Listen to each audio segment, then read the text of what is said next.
All right, on to the reflexes test. There's no time to lose, as they don't want the cold or the slap to wear off. 1, 2, 3, 4, 5. Pretty good. On to the next test. But first, it's back in the truck for a top-up. It's a method they'll repeat between each test. First the re-chill, then the slap.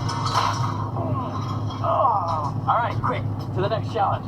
On to math. On the math quiz, well, it's hard to be sure, but he does seem more focused than last time. Minus 10, 70 divided by 2 is 35.